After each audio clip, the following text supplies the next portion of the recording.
I'm actually somewhat curious because I haven't tested anything besides my phone.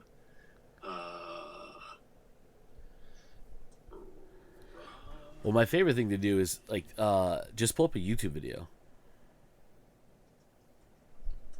And see how fast it loads. It just plays. There's usually I'll hardly just run any ever rules. buffer. So this is obviously from my iPad, my MacBook as well. Yeah. MacBook says it's only getting 200 down, but the MacBook has always had kind of a weird. It's also very old, Yeah, it's a 2012 connection. it's an older model. But that's what I like about my phone. Well, that's why I was going to say. I should say that's why I think is funny about the app that I was using that I screenshotted and sent to you guys. Yeah. Is it's from my router. My router has a built-in speed test into it, Yeah. and it's just you saw at the top. It's just like, bro, your speed's limited by your device. You're all, man, I know, but they don't make it go faster than this. I don't think they do. No, I think they max out. I think they say they're like no, I guess they're still they haven't gone to Wi-Fi 6, right? On the phones? I actually don't know, but they probably haven't. What's the 15? Ultra 4K. And skip. Yeah, that's just damn near instantaneous. Yeah. It's fucking wild, dude. That's really cool. Oh, I guess they do have Wi-Fi 6 in the newer ones. Which is fine because that's what my router is. It's Wi-Fi 6. It's not even like Wi-Fi 6E or obviously not Wi-Fi 7 if it's not Wi-Fi 6E. But it's like I really don't need anything faster than Wi-Fi 6 right now. Yeah, I can imagine. I mean, it's Because ridiculous. I was looking at the specs of this router earlier. It's the Alien router by Amplify, which is owned by Ubiquiti. Mm-hmm. It's their consumer level stuff. And you get the best throughput. You get if you're connected to the 5 gigahertz, which is what my phone is connected to, the 5 gigahertz. And that's theoretical speeds up to 4 point something gigabit. And then if you connect to the, I don't remember what it was. If you connect to the 2.4, I think it was like, was it 2 gig or something like that? I can't remember now. But yeah, it's like no matter what, like I'm going to get gig speed, especially since I have a smaller house. And then sometime in the near future, I was going to put the router in where the fiber box is, and then hardline everything, and then I can just get gig Ethernet throughout the house. Hell yeah, dog. Right? Then you get So awesome. then you got them unlimited speeds. Ain't nothing That's slowing gonna be that the down. best thing. Okay. Bye, Joe.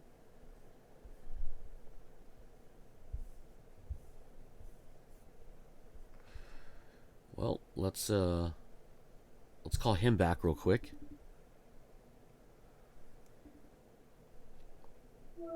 That was my bad. I Yeah. wasn't paying attention where the focus was, and I was closing out Windows, and I didn't realize the focus was on FaceTime. Stupid Mac shit. That is one of the dumbest things that they do. Is that Yes. shit? It's like, bro, come on, man. Make Especially whatever. when I have things side by side, like I'm not really paying attention to which is in focus and whatnot. I'm just Yeah. like, okay, I don't need this anymore. Don't need this anymore. Don't need this. Oh shit! It's like, come on, man. Come on, man. Come on, man. Anyway, you and Paige Yeah. went and saw Dune 2 last night. Hell yeah, homie. You're gonna actually have to remind me of a lot of it because it's been 2 weeks since I saw it. Hey man, I'm sorry. I'm sorry. That's all I can say is I'm sorry. I had the opportunity, and somebody just wanted to go see it, and so I went and saw it.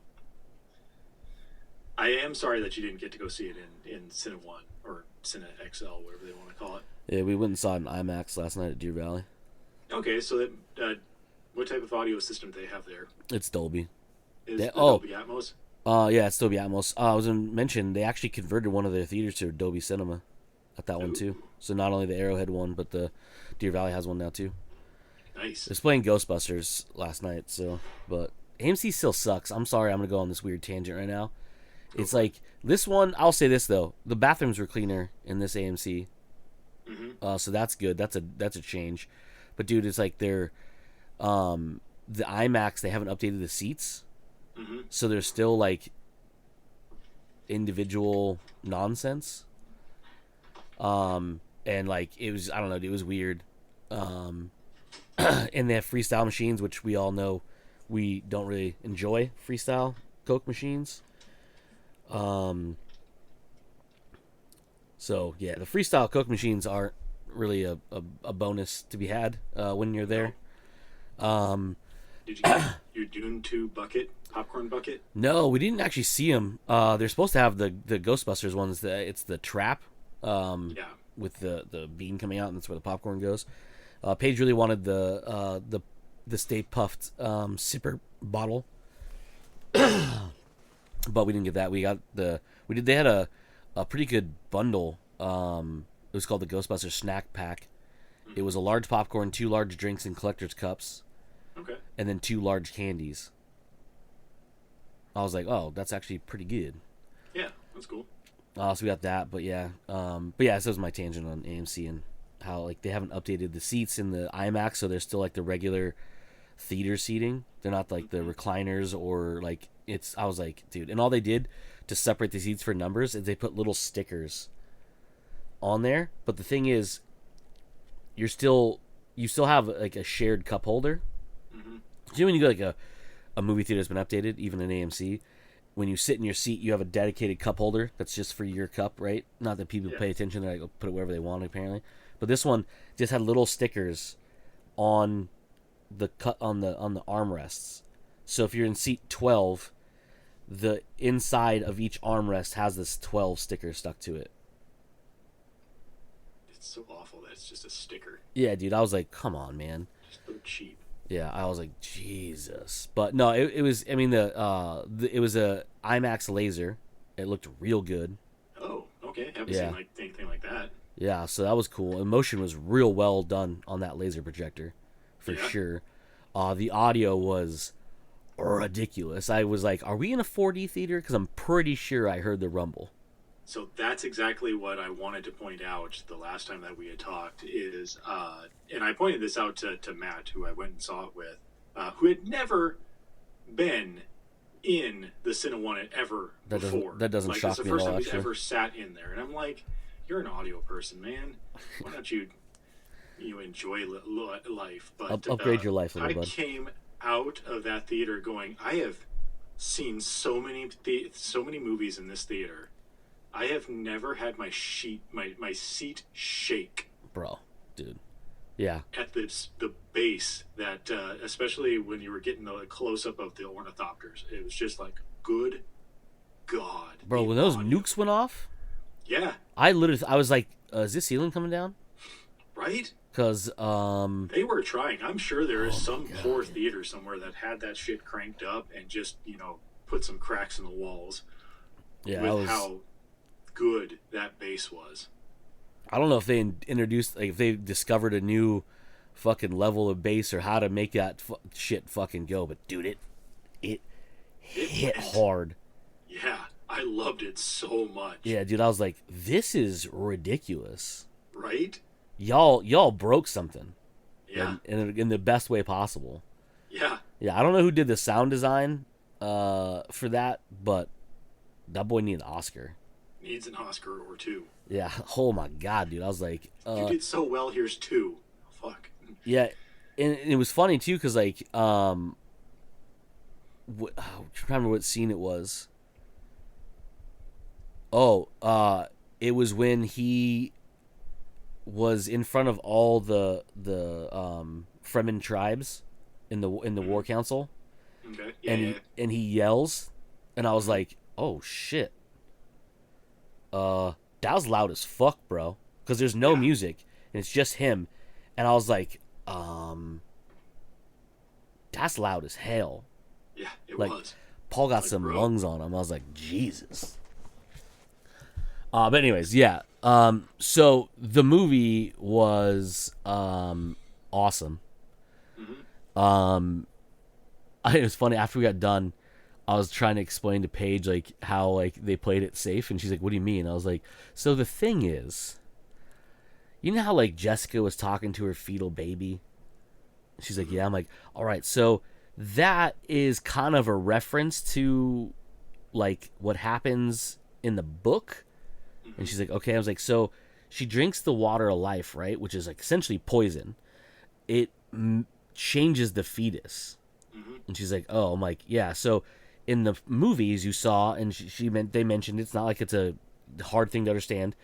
The baby is communicating, but we all know Paul and Jessica have a special gift, which is handed down from the different sect in there, and it has that like telepathic almost ability to talk, right? Cool. hmm Well, this is like the same thing, right? But it's like amplified because like now the baby is like beyond conscience. Like, it's like smart, you know, hmm and understands things. It can see it's not a baby. Like babies are dumb. You know what I mean? Yeah, Like yeah, it's just a thing. Like just when you're small, you just don't know things because you don't. But like the baby is absorbing knowledge, most likely through Jessica and the water of life because it does share the past, the present, and future all stuff, right? So I hmm was like, so in the book, that's explained, but then when the time jump happens of like 5 or 6 years or whatever it was, you right. have a toddler who is a full sentient being and has conversations with adults, which hmm freaks out most adults. Yeah, But when you spoil alert for the book and the movie, when you get to the end, drops out of the sky and cuts the head off of Baron Harkonnen, Harkin. and delivers the line "Hello, grandfather" hmm before she beheads him in front of everybody, which hmm is weird because like you have this fully autonomous toddler who is holding conversations, drop from a ledge above him, cut his head off, and then throw it in front of his The Emperor. soldiers Yeah, and the emperor. And I was like, there's no fucking chance they're gonna do that. right. And I was like, there's in my brain, and I mean, I didn't talk about it, but I was like, there's no fucking chance. It's gonna be weird to try to do anyways because you're gonna have to like CG a toddler. Which would probably take most people out Yeah, of it. Yeah, it's very uncanny. yeah, and it would be very bizarre. And if you try to have a child actor do that, it'd be very awkward too. hmm But having Paul deliver the line as he stabs him very, very much so through the throat, hmm he buried that knife down to the Yeah, handle. he really did. Like if there was any more to go, he probably would have pushed the handle all the way in. You know what I mean? Right. I did kind of hate the fact they didn't decapitate him, Yeah, they but could have. I mean, yeah, but just it is a good point that you bring up that particular scene because I actually did read most of an article talking about okay. that scene in particular. Did you read it as well? No, but you wrote Okay. most of an article, so that's pretty good. That's pretty good for Joe. I intended to come back to it, but I didn't. But I got the gist of it because you perfectly explain like how it was in the book is the she has a specific name in the book and I cannot remember what she's called, but she's supposed to decapitate the Baron Harkonnen. But in the movie, we don't get that time jump, so she's not born yet. Yeah, So she's just still in the wombs. Uh, according to people, according to this article, it still fits within the Dune uh, world, and may change things for a very interesting way, depending on if they actually go with it. So, according to the article, and maybe I'll pull it up in a second, see if I can find it. Essentially, what that is when Paul is having all of those like prophecies yeah, of like what could happen. yeah. Apparently, one of them is him killing Baron Harkonnen. and Okay. it leads to the worst possible uh, ending, we'll say, for for Dune. But the book took a more positive approach, meaning that because there is some sort of specific line in there, basically stating that if he had gone, if things would have gone this way, where he kills Baron Harkonnen, then things go really bad. Now we already saw that though. That's the thing that's cool about it, is we kind of saw that with him getting those visions of saying that he has to if he travels south, then millions of people will die, kind Yeah. of thing. Yeah. Uh, and in the book, the little kid is supposed to kill Baron Harkonnen, and it leads to a better outcome for Dune. So it'll be interesting to see if that is absolutely true, and if that's where Denis Villeneuve is actually going. That we are kind of getting an alternate universe that still plays within the universe of Dune, and is already built into the lore of Dune, and see if because his next and final movie is going to be Dune Messiah, is different because of that choice that's made. I mean, it could, but I think they just did it for sake of Not having to, a to fucking animate a yeah. small really child that would probably be multi billions of dollars. I get that, but I think if they do have the forethought of like being super nerdy of this. Did I save the story? Oh, did you? Aha! I did save the story from Inverse. It's called "Could Dune's Biggest Change Actually Be Canon?"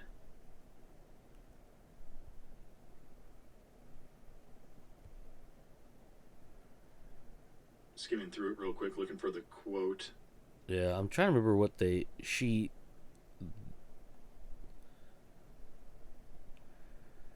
call her. I mean, her name is I think it's Aaliyah. So yeah, so Elia. on page 199 of the 1990 ACE paperback edition, page 232 of the current Kindle edition, pushes my glasses up here because even reading that makes me feel nerdy. We get this passage. So he had seen two main branching along the way ahead. In one, he had confronted the old evil Baron and said, "Hello, grandfather." The thought of that path and what lay along it sickened him. The other path held long patches of gray obscurity, except for peaks of violence. So that's the quote that they're kind of going off of. That the path that they chose in the Dune books is the path of long patches of gray obscurity, except for peaks of violences. But the path that's chosen in the movie, because he says "Hello, grandfather" and kills him, is possibly the one that sickens Paul, and that he didn't want to take in the book.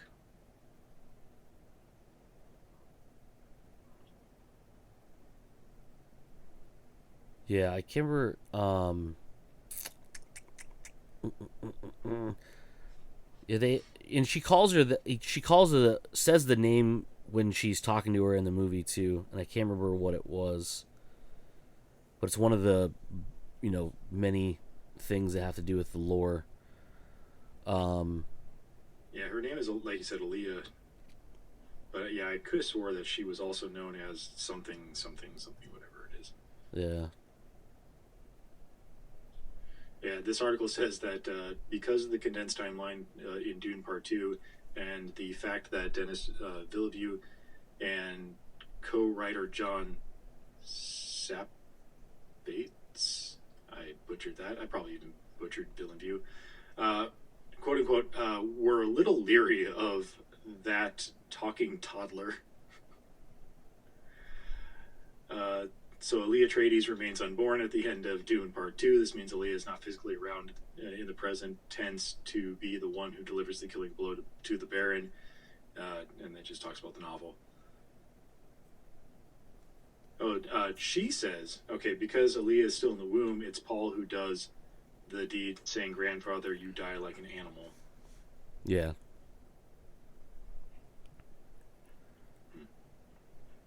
But yeah, so it'd be interesting. I kind of hope that they do something like that because it has the feeling that they're leading up to something like that, and I do kind of like uh, planting the seeds of what's yet to come early on, type of thing. And if it doesn't, whatever.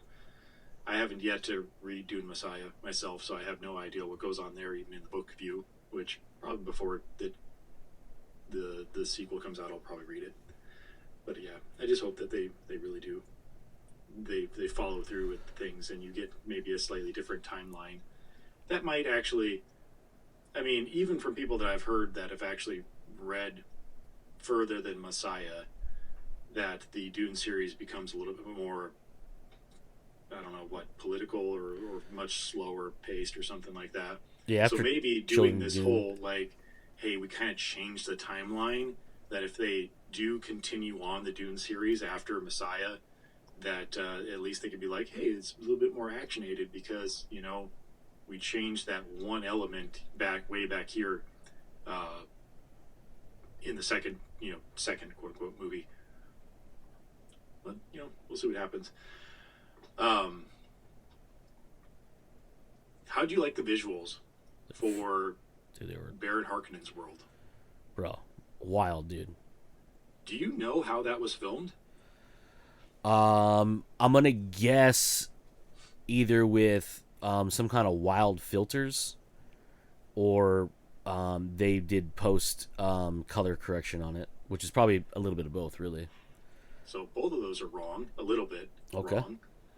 Because I thought the same thing watching the movie. I'm like, how the fuck did you do this like weird black and white, but it's so crisp and clean and it's so detailed and everything?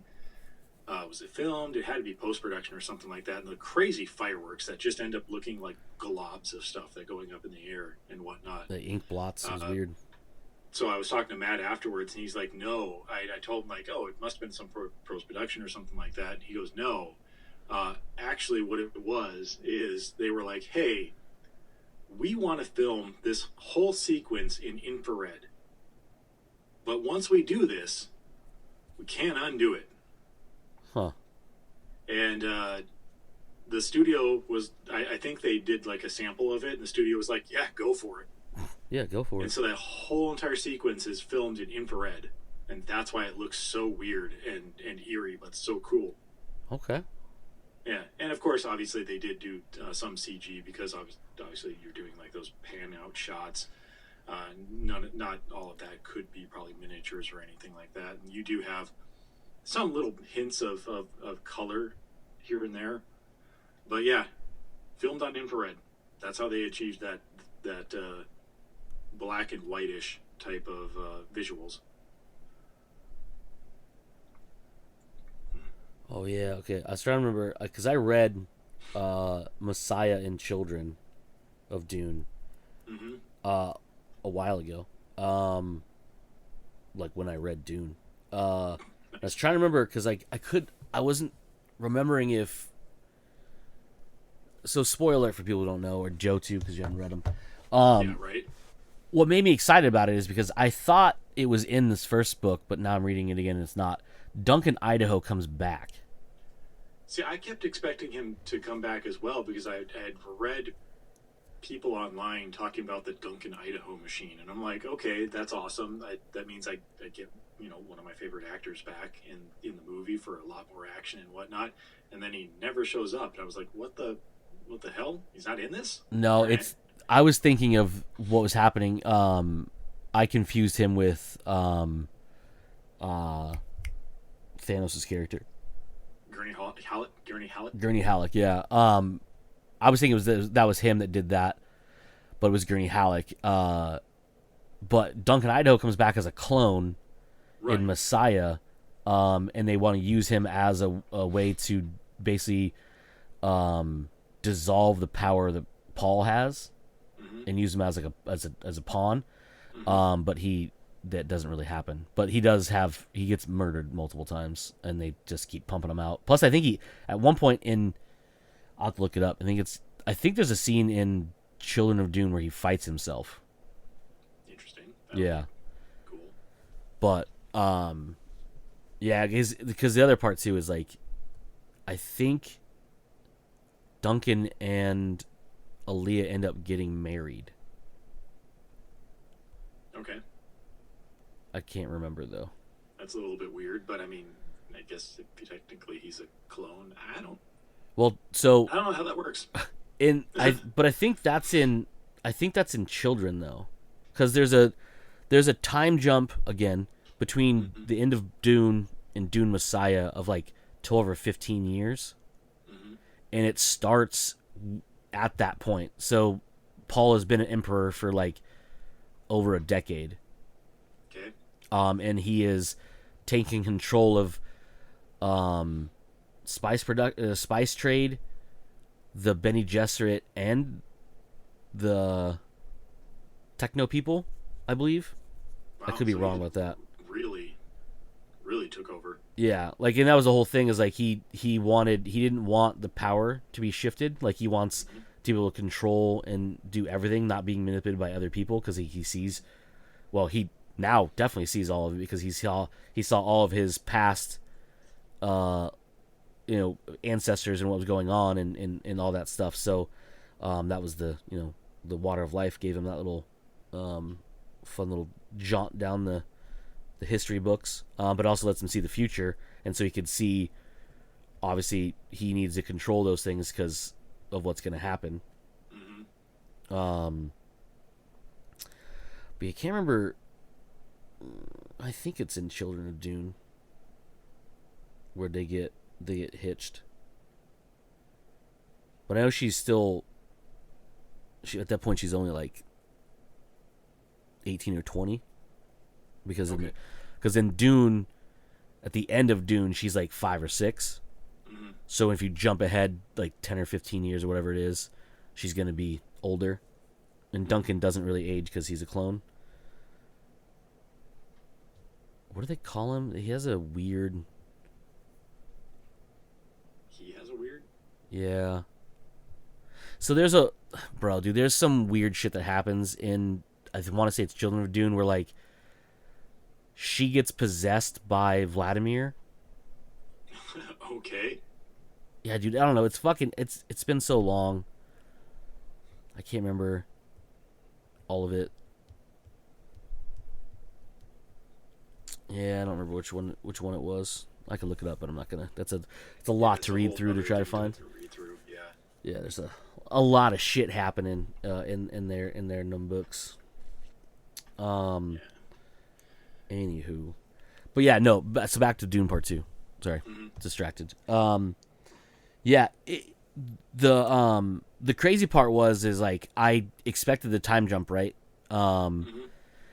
But I was like, I don't know if they're going to do the time jump. The time jump makes sense because of like, obviously like all the things that are happening, but they kind of, in this, they explain away having to do a multiple year time jump by saying that the Harkins were basically like planning us ahead of time, and so that they were ready to redo or restart up the spice production with their newer equipment as soon as obviously they got rid of the Atreides. So it made a little more sense there, and it's like, okay, that's how they got back up to functioning so quickly.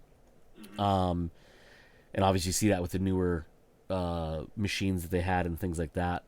In the just ridiculous amount of patrol and things they had. And that gun that the ornithopter dude had Yeah. was like a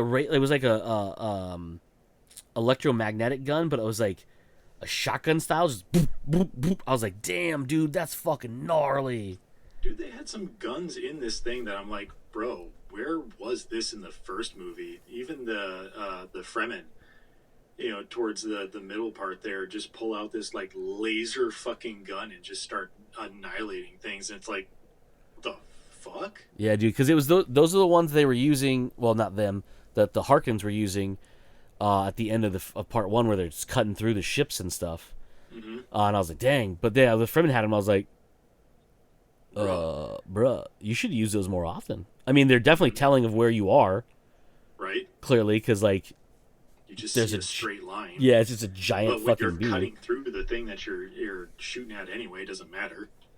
Yeah, I was like, oh, Bro, bro, that scene where all the ornithopters are just firing at the Fremen base Oh, inside dude. that mountain, and it's just fucking blowing up the mountain. Bro, Good yeah, God. when that big ship thing, the big old missile ship, Hmm. was fucking pounding that temple, I was like, bro, this building's coming down. And I'm not talking about the one in the movie. I'm talking about the one I'm literally sitting in. I know, right? Because it was like, boop, boop, boop, boop, boop. I was like, oh no. I was like, Hmm. oh my god. Like, I'm pretty sure my seat moved like 3 inches one direction. Hmm. And I was like, damn. Y'all need to screw these seats back down because holy Because things smokes. are shaking and rattling. Yeah, I was like, god damn. And that leads me to I forget the guy's name, but he was the leader of that little raid there. Uh, or no, wait, was that still Batista? No, that was still Batista, wasn't it? Batista did the raid where he ran away from Paul when they attacked that one. So when Yeah, and so the yeah, ornithopter one was different than the barrage yeah, and one. the one under the ornithopter one. I can't remember what the guy's name that was in charge of that, but creepy as fuck, man. That's all I'm saying. Is creepy as fuck, and it's funny that Oh, you're talking about uh, Fade Ratha? Ratha? yeah, Yeah. Fade Rotha. Uh, Fantastically played, by the way. Which a little bit of behind the scenes that I read about that too is that the actor was Austin Butler. intentionally at times trying to imitate very well.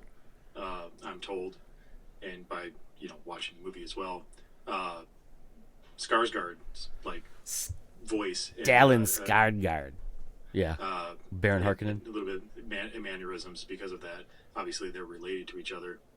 But it's funny then, last night, scrolling through YouTube, I ran across the fight between Paul and Farron, but from the what's his name's movie, All from David Lynch's movie? David Lynch's movie, and Bowie. First off, I totally forgot that it was even Bowie that plays that character. Nope, was not. Isn't it Bowie? Nope. Who was it then? Sting. Sting. Sorry, Sting. Yeah, Sting plays him. Yep. And then it also has Jean-Luc Picard, but has the long side hair in it. He plays Gurney Hallett's character, I think it was. Yeah. It's fucking weird. So fucking weird. But to watch Sting's performance of that character trying to be crazy and whatnot, and the fight scene there, if you haven't seen it in a while, go back and see it. It's just so... It's not very well choreographed. No, it's real bad. It's real bad. Yeah. Yep. Yep. Yep. Yep. Yep. Yep. Yeah, there's that movie was cool, but not good. Yeah. I mean, they tried to do a lot back then that they probably shouldn't have. But it was also like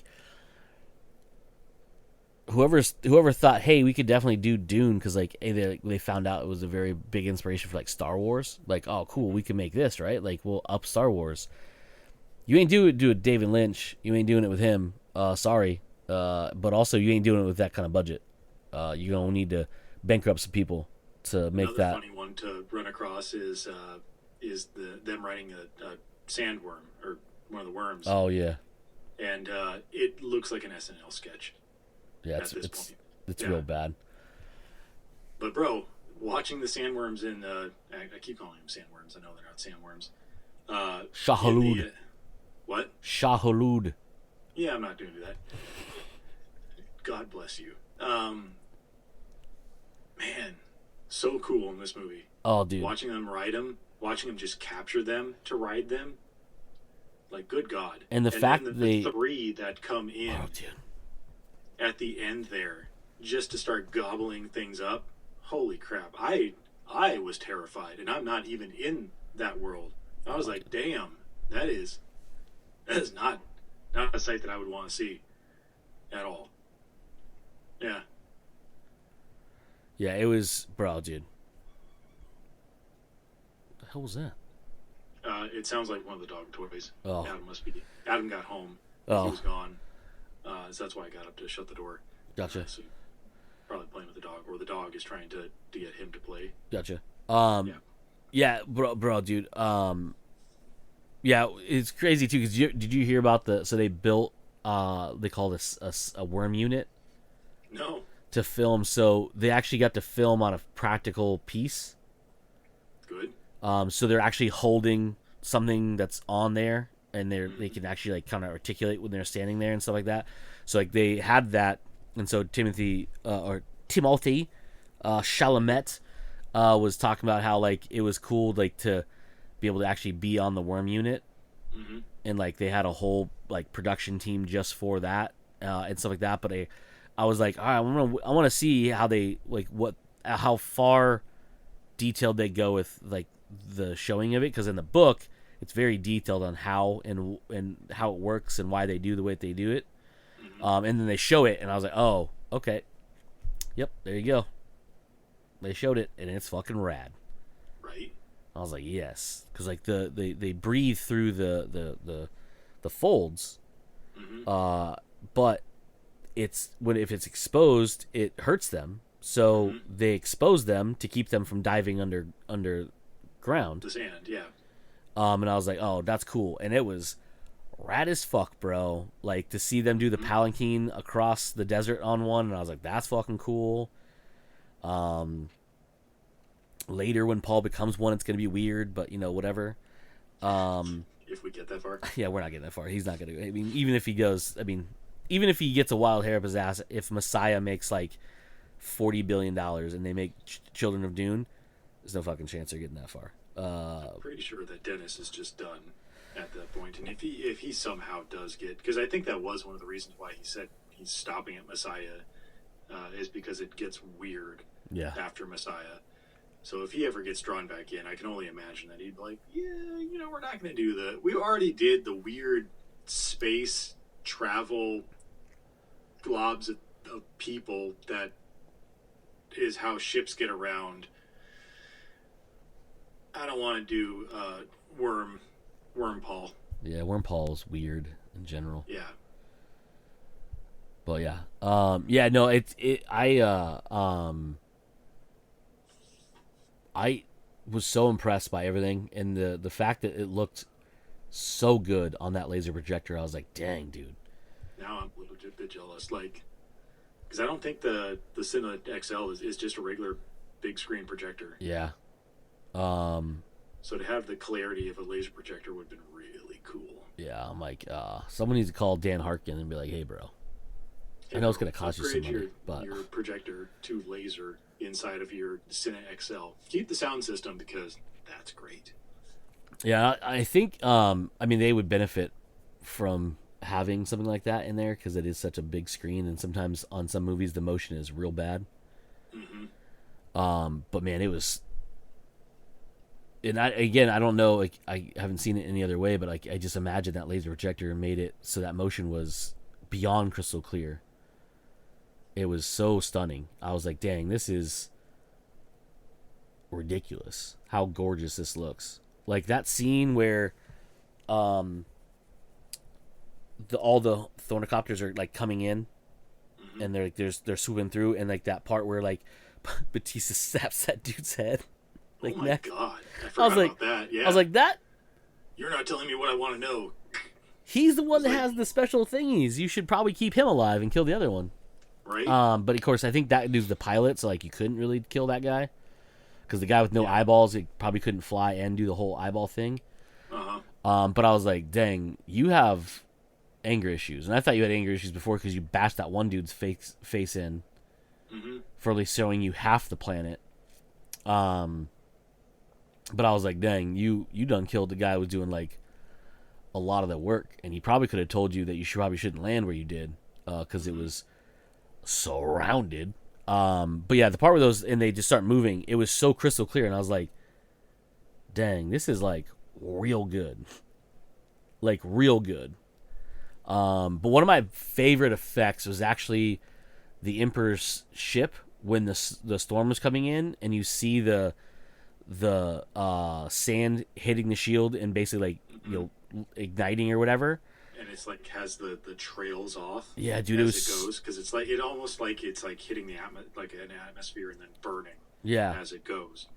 has that type of look, and it was so cool. Bro, so badass, dude. I was like, dang. And actually, the visuals of that ship landing, coming in, and you can see the reflection, and they did such a good job. You could actually see its shadow in the reflection. Mm-hmm. I was like, dang, that's some detail that probably could have been, like, not noticed by too many people. But it was like, I was like, dang, these dudes are doing work, and it shows, because that was gorgeous. I was like, dang, that's a hell of a fucking trick to do. Mm-hmm. Like, I remember they did it in the first one with the Reverend Mother's ship coming down, and they did a lot of reflections on that, but it was like obscured by the clouds and the moisture and stuff.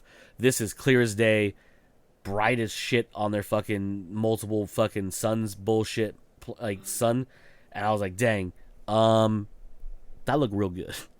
That looked real good. I was like, god damn.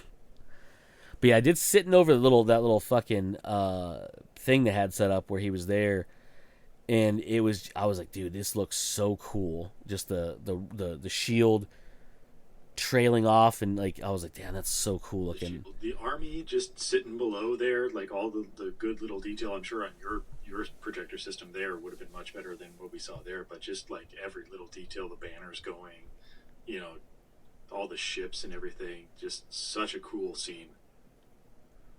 Yeah, it was dope. What else was there?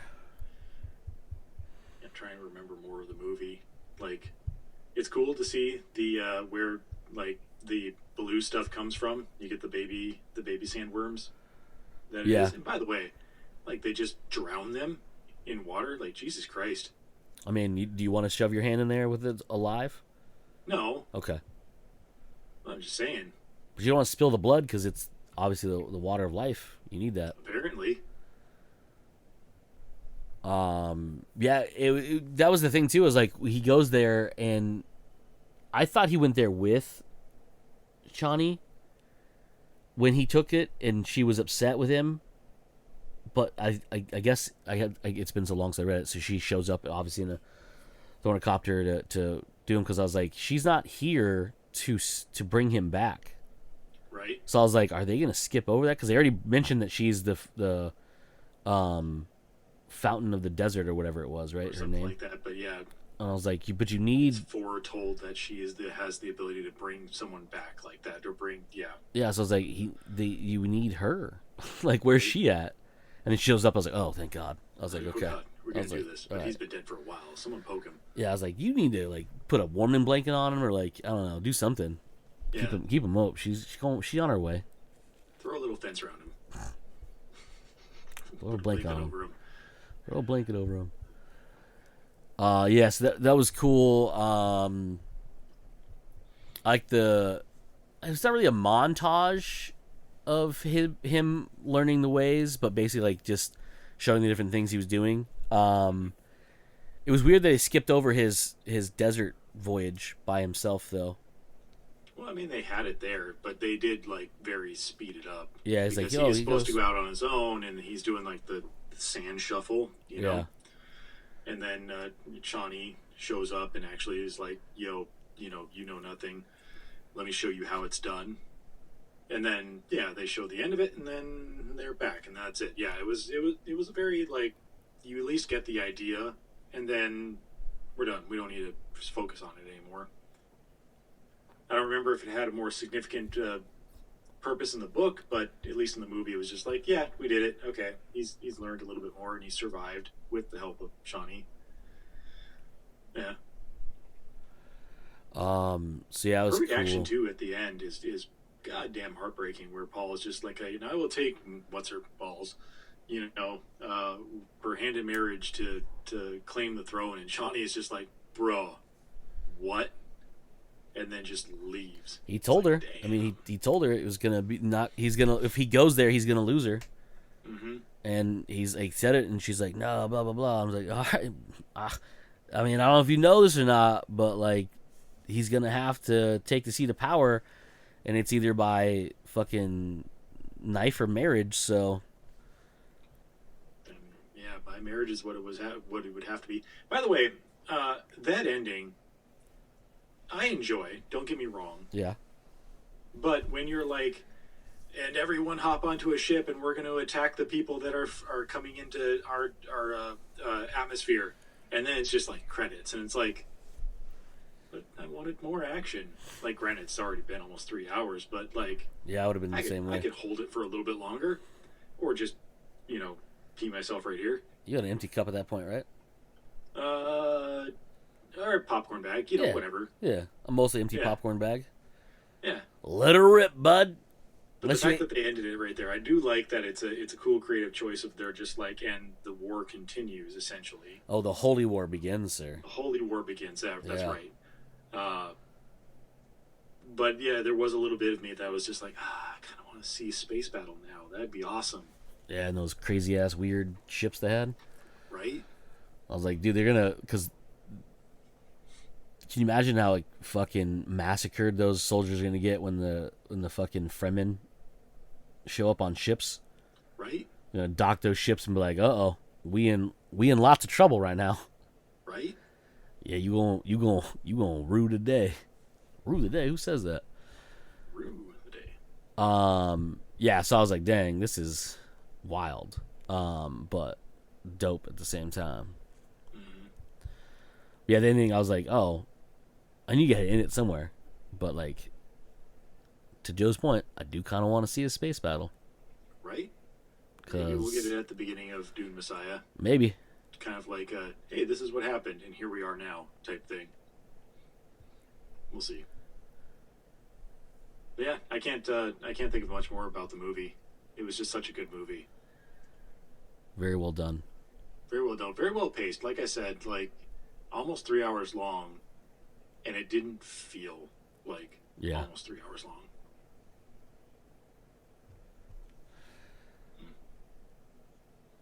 But man, was it good. Yeah.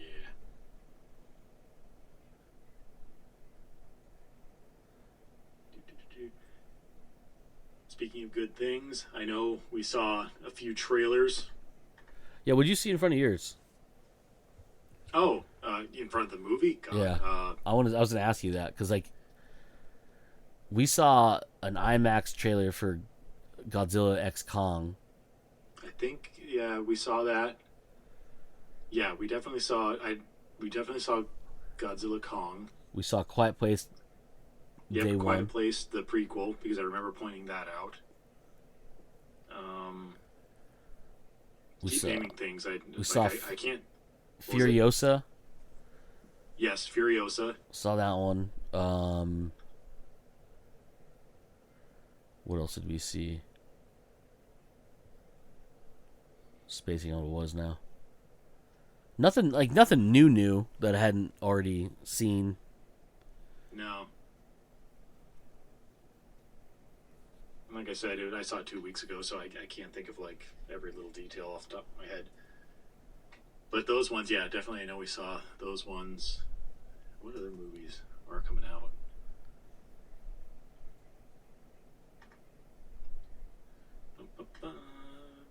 Movie.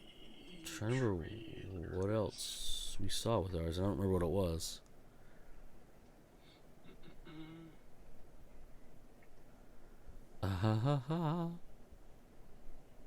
I'm looking through just a list of stuff right now, and nothing's really jumping out at me.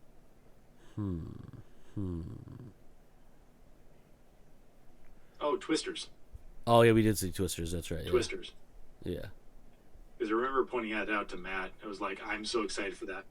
Matt's just like, that's awful. And I'm like, no, it's not. You shut your mouth, You Matt. shut your mouth. I loved Twister, and I'm going to love Twisters.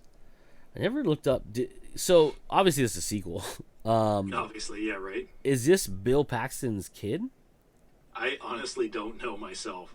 What is I want to say yes, it is, because I remember reading some little synopsis about it that I think it did mention that it is his kid because I think it's his daughter, and they're continuing on the Dorothy project. Yeah. Twisters. God damn it! Yes, just allow. Just the film, dummy. Damn it. Not the goddamn game. I know, right?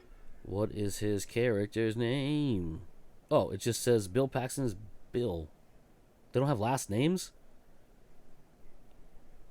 Man, I forgot how terrible the fucking 90s were. The only person who has a last name credited on IMDb is Helen Hunt's Joe Harding. Everyone I else mean, is just if they didn't names. need a last name, you don't have last names. What are they? What is this, a fucking Sting and Cher? To be fair, though, IMDb doesn't really list the actual character names for most of these people. There's Tyler. Glenn Powell plays Tyler Owens. Daisy Edgar Jones plays Kate Cooper. Then you have New York City hipster. Hell yeah, dude. Hell yeah. Yeah, I mean, on IMDb, there's only three names: Kate Cooper, Tyler Owens, and Javi, who is Anthony Ramos's character. That's the only person, only three people have and names. maybe I'll look up the not IMDb, but Wikipedia or something says, because IMDb's Yep.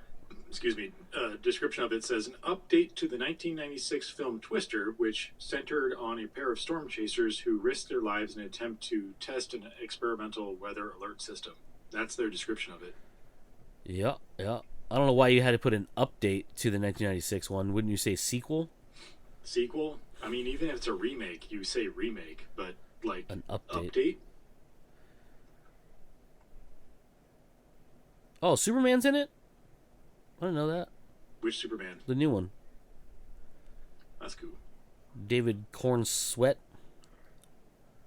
Corn is wet. Oh, there it is down there, yeah. He doesn't have a character name yet, but there's a lot of shit happening in that movie, so I'm not too sure. Yeah, even casting, filming, release. Yeah, even Wikipedia doesn't have a whole lot about the synopsis about what's a boot. I could have sworn that I read somewhere that it was about his Paxton's daughter. Well, I mean, because he's the one that had Dorothy, right? Or was it Helen Hunt's character that had Dorothy? Well, Who they was- both worked on Dorothy. Yeah, but who was the? Yeah, but She continued. He left to wait. Yeah, he left to be a weatherman. She continued it, so maybe it's her daughter. and then came back. And then he came back when, goddamn, I can't remember the plot of that movie. I mean, it wasn't really a whole big plot to begin with, but at least the reasons why he left and then came back. Rotten Tomatoes looks like it has a little bit more. Daisy Edgar Jones stars as Kate Cooper, a former storm chaser haunted by a devastating encounter with a tornado during her college years, who now studies storm patterns on screens safely in New York City. She is lured back to the open plains by her friend, Javi, Golden Globe nominee Anthony Ramos in The Heights, to test a groundbreaking new tracking system. There she crosses paths with Tyler Owens, played by Glenn Powell, the charming and reckless social media superstar who thrives on posting his storm-chasing adventures with his raucous crew. The more dangerous, the better. As storm season intensifies, terrifying phenomena never seen before are unleashed, and Kate, Tyler, and their competing teams find themselves squarely in the paths of multiple storm systems converging over central Oklahoma in the fight for their lives. So that mentions nothing about the original movie. This sounds like a remake. Yeah, so this one, it's her. So it's Joe, who's, by the way, Joe Harding is her name, but it's because she still has her husband or ex-husband's name, Bill Harding, or estranged husband, I should say. So that's why she has the same last name. That's why they're not listed that way. Who is an ex-storm chaser turned TV weatherman, travels to Oklahoma with his fiancee Melissa Reeves, a therapist, to ensure that Joe signs their divorce papers. Yeah. Okay. Now it's coming back. Yep. Joe had used the papers to lure Bill back and show him the realized Dorothy, a capsule-like device containing hundreds of small weather sensors that he conceptualized. So he designed it. She actually finished making it. Yep. And then they have to find a way to make it fly, and so they use Pepsi cans. And they use Pepsi cans with little propellers on them. Well, that's the Pepsi cans are made into the propellers, but yeah. Yes, yeah, that's what I mean. Yeah. So yeah, maybe it isn't a direct sequel, or I don't know. It's weird though. It doesn't sound like it's a sequel at all. It sounds like it's a reimagination of it, or a remake, as would be easier to say. An update. An update, which is, I don't know. I guess that's why I understand what they're doing, because they are updating it to newer technologies and whatnot. But still, like you're basically remaking it. Yeah. Weird. I'm still excited to see it. Me too. I love stupid, not all, but a good amount of just stupid disaster movies. I do enjoy some stupid disaster movies. They are fun. I'm not gonna lie. That's all I basically recall seeing before the movie. Oh, don't do that again! I almost closed out FaceTime. Come on, Joseph. We're almost done anyway, so it's fine. No, the only other thing I was talking about. Actually, that wasn't even what I was talking about. You were sending us a bunch of trailers this week. Trailers this week. Beetlejuice. I sent you the newer Which Monkey was Man. One of the handful that I watched. When I say handful, I think it was only two, because they were just coming left and right, and I just didn't want to. How dare you? I'm just saying. How dare you? Obviously, the one that I really want to talk about is Alien Romulus. Hell yeah, dog. Dude, I love... Fede Alvarez be gonna kill some motherfuckers with face huggers. We don't get too much of a plot of what's going on, but the fact that it just feels like an Alien movie, like one of the original Alien movies. That was his plan. Is so good. And the terrifying part of seeing all the face huggers now just skittering around and trying to latch onto people is terrifying. Yeah. And seeing it come out of that one dude, like it full on was just like, yeah, you got to see the and I was just like, oh, you got alien wing wang in your mouth. So the cool thing about this is a pre-sequel. I was actually wondering about that. I hadn't looked into where this takes place. So this is a prequel to what? So it is a sequel to Alien, but a prequel to Aliens. So it takes place between the two movies. This is the synopsis, according to Wikipedia, at least. Set between the events of Alien and Aliens, which obviously we both know is quite a bit of time. Mm-hmm. The story concerns a group of young space colonizers who, while scavenging a derelict space station, come face to face with the most terrifying life form in the universe. Yeah, it is terrifying. Yeah, dude. Yeah, bro. Yeah, I was like, hell yeah, dude, kill them. I mean, hopefully they survive. I don't really care though. Hopefully they survive. She will. I mean, I don't know. I mean, she may be, but I mean, Fede Alvarez not known for pulling punches in his previous movies. Would be really weird if it just ends and the whole crew is killed. I'm down for it because you know how much I like subverting the norms. But if you want to make sequels with your main badass character, she kind of has to live. Well, I mean, technically speaking, since this is a pre-sequel, they could be the reason why the xenomorphs show up. Oh, on LV-264? Yeah. Yeah. Because we now know that there's obviously a reason why, but like Alien takes place on a different location. 6. Was it 426? 426. 426. LV-426.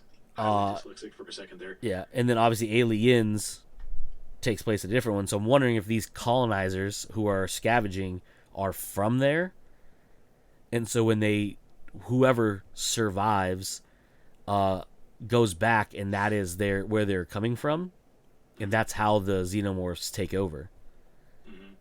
Because as we know, they reproduce real quick. Yeah, they do. But yeah, I'm excited for that. Yeah, completely.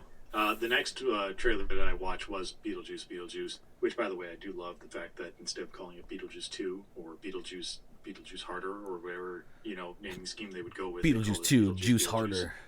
Juice Harder. The juice is loose. The juice is loose. Very short animation. I really do love that they it looks like they still kept the look and feel of the original movie. Oh, it's Tim Burton, so yeah, for sure. It is Tim Burton. Obviously updated it a bit, but to see I was so excited to see just the little what do you call that of the city Diorama. The diorama of the city in the attic, and the new. I don't know any of the characters' names, but the new Lydia, just pulls off the sheet and you see everything. Am I not wrong? It's her daughter. I know, but I don't know her name. So the new Lydia. I think it's or it's Dilly. No, Lydia. I don't remember her name. Lydia. Well, their last name is Dietz, so it's not something like that. Hold on, keep talking. But to pull that off, and it goes through just a slow, moving over the diorama, and I'm like, oh, this is so fucking cool. What are we gonna see? What are we gonna see of Beetlejuice? And you just get that little arrow right there, and I'm like, oh, this is so cool. And then you've actually really, do see him for the first time, and it's just you don't get to see much of him. It is a very dark scene, but just to hear Michael Keaton's voice in that Beetlejuice, the juice is loose. The juice is loose. It is so cool. and it's playing the Tally Me Banana. Yeah. The whole time in the background, I'm just like, I love this so much. Her name is Astrid Dietz, Lydia's daughter. Astrid Dietz. Okay. Yeah, so because it's obviously I'm gonna guess the funeral they're attending is for the father, right? Because they're not bringing him back. He's still alive, the actor, but he was convicted of child pornography. Yep. So he's not coming back for the sequel. So might as well just kill him off. Yep. But Delia Dietz, played by Catherine O'Hare, is the stepmother of Lydia Dietz, who is the mother of Astrid Dietz, who I'm maybe guessing is probably also the daughter of Justin Theroux's Rory, but he doesn't have a last name in this. Okay. But he's the one you see at the funeral with them. So it's Delia, I believe it's Astrid, then it's Lydia, and then Rory, who is played by Justin Theroux. The other people in this, who obviously you don't see, but I found out after the fact because I want to see who else is in this. So Bern Gorman we see as Winter River, the Reverend you see in the city, because Winter River is the town that they're in. William Dafoe. Oh. Yeah, and his description of his character is exciting to me because he sounds like he's gonna fucking ham it up, and I'm gonna love it.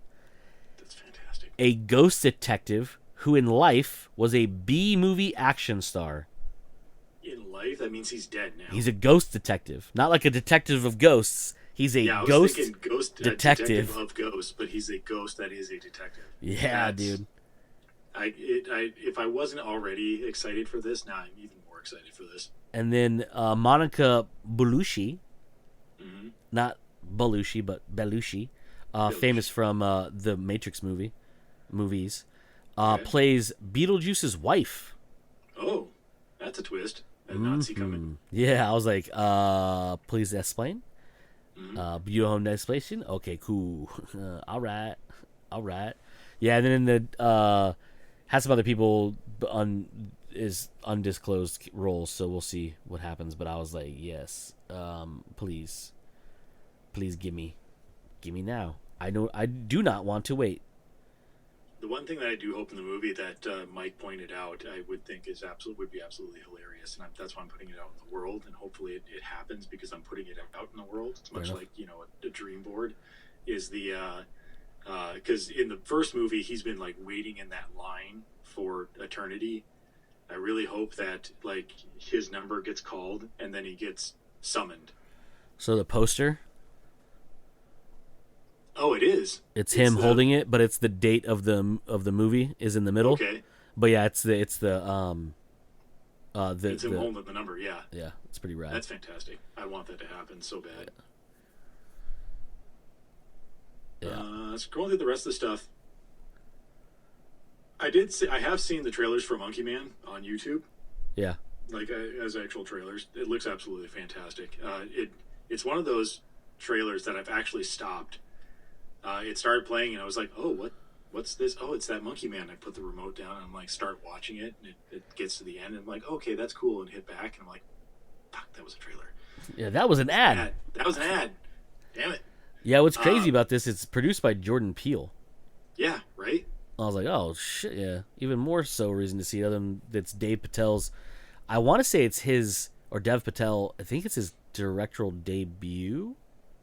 I might be wrong Probably. about that. I'm not really sure myself, but it just looks like a really balls to the wall, awesome action movie. Yeah, bro. Somewhat in the vein of like a John Wick, or I even get a little bit of vibes of something that I'm spacing on his name, the Ong Bak.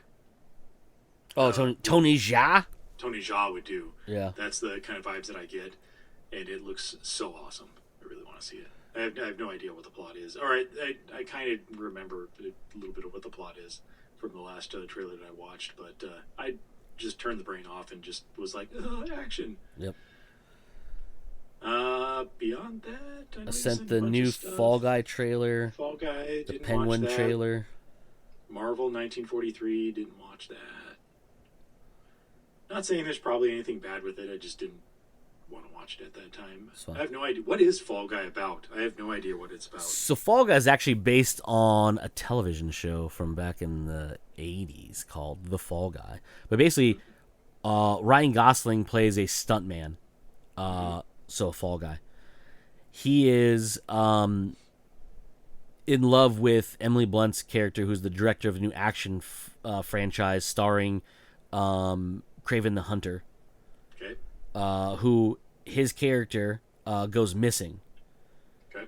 And so the producer tasks the Fall Guy to go find him because no one's going to miss a stuntman. That's what she says to him. No offense. He's like, offense taken. Right. So the whole thing is he basically is supposed to go there because he's kind of fallen. The Aaron Taylor Johnson's character has fallen into into it with a real rough crowd, as they say. And so he goes looking for him. And when he goes to his this penthouse that he's supposed to be in or something, he ends up finding a dead body in the bathtub in ice, which I don't think is Aaron Taylor Johnson's character. But it's hard to tell because it's the guy with a beard, and so it's hard to say who it is. But then, so basically, the whole premise of the movie is he is trying to battle the bad guys to find out where this guy is, but also at the same time finishing the movie that he's filming with Emily Blunt.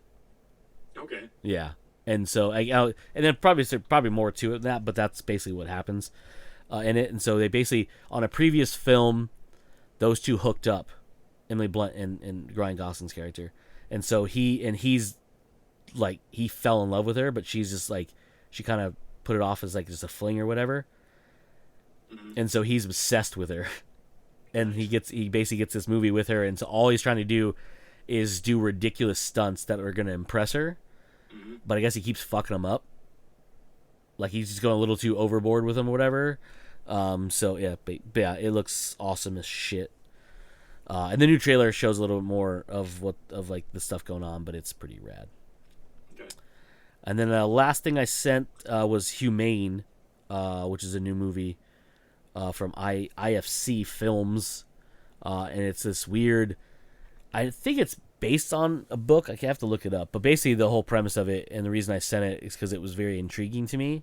It's not one of those ones I'm probably going to see in theaters, but I'll watch it when it comes out on streaming. But it's in this post-apocalyptic world where like the population is too high for the resources on the planet. So there's basically like you can give yourself over to these people to be killed, like executed, and like your family members benefit somehow from it. So this father basically signs him and his wife up, and his wife like disappears, like she runs away, and because of the laws set in place in this world, there has to be two, and so one of the other family members has to take her place. Okay. For them to be released from the house. Interesting. Yeah, it's if you watch the trailer, it's a lot more elegantly put, but it looks fucking gnarly because it's like basically like they're locking him in this house and won't let him leave until they get their 2 sacrifices. Yeah. And so at one point, one of the young, I think it's the granddaughter of the parents of the 2 that were supposed to signing up. She is ineligible because I think she's below the age. So she asked the guy who is played by, I can't remember his name right now, but you'll recognize if you watch it. She goes, "What are they doing right now?" He's like, "Well, most likely trying to kill each other." And I was like, "That's hilarious." Right. But yeah, if you watch it, it's got like Jay Baruchel in it. It's got a bunch of people you recognize in it, but yeah, it looks pretty interesting. So if you get a chance to watch that, you should check it out. Eventually, I will. Yeah, buddy. Yeah. I had some other new stuff, but we're over our hour, so I'll save those for another time. Yep. But that's it for this week's episode of Comes Naturally. We have been Joe. I have been Cody, and as usual, you fuckers just came naturally. Bye.